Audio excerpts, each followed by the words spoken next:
Let's understand inferences in this video. Have you ever read something and filled in a missing idea in your head based on clues? That is what inference means, and we use it every day, at home and at school.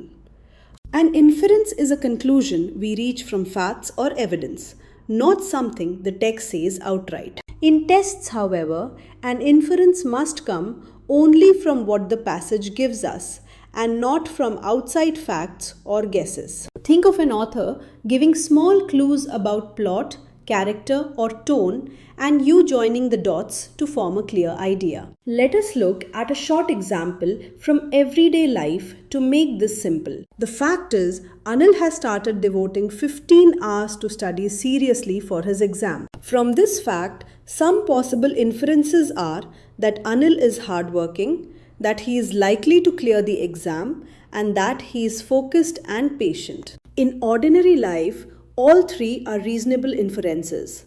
But in a test, you must pick only those conclusions strongly supported by the given fact. Now, how do inference questions usually appear in exams? Many questions use words like infer, imply, or suggest. Others ask what the writer would probably agree with, or ask where the piece most likely appeared. Some ask which option the author would quote as an example, or what the author implies is the best way to check something. Here is a simple strategy to approach these questions step by step. First, tackle the passage and read it carefully to get the main idea, the purpose, and the tone. Second, rephrase the question in your own words and watch for words such as except, but, or not, which change the meaning. Third, read the choices and look for the one that is best supported by the passage,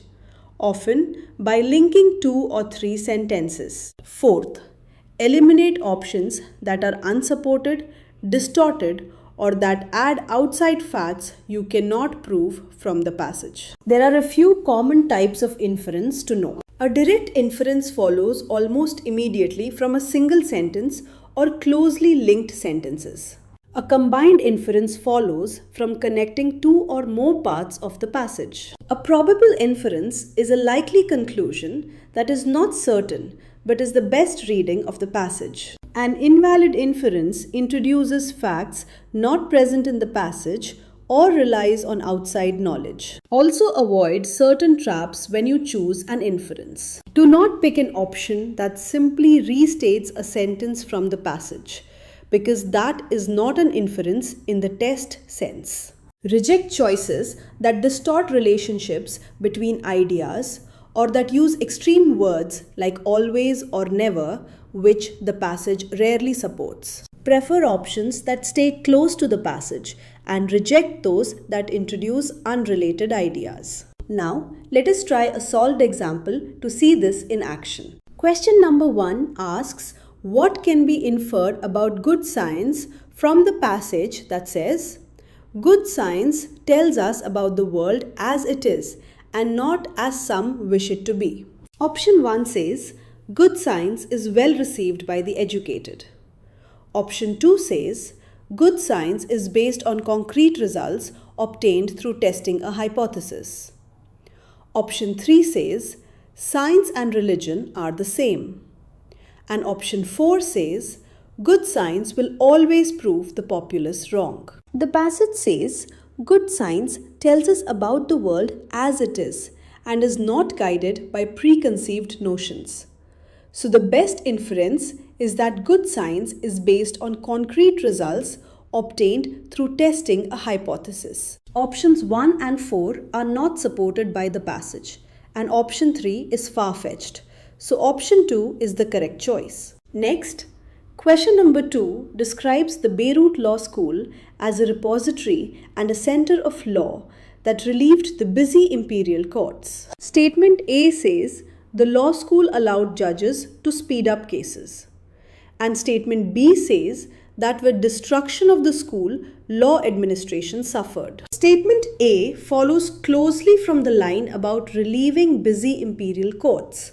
So, it is supported by the passage. Statement B goes beyond the passage, because the passage does not say the school was destroyed or that justice suffered.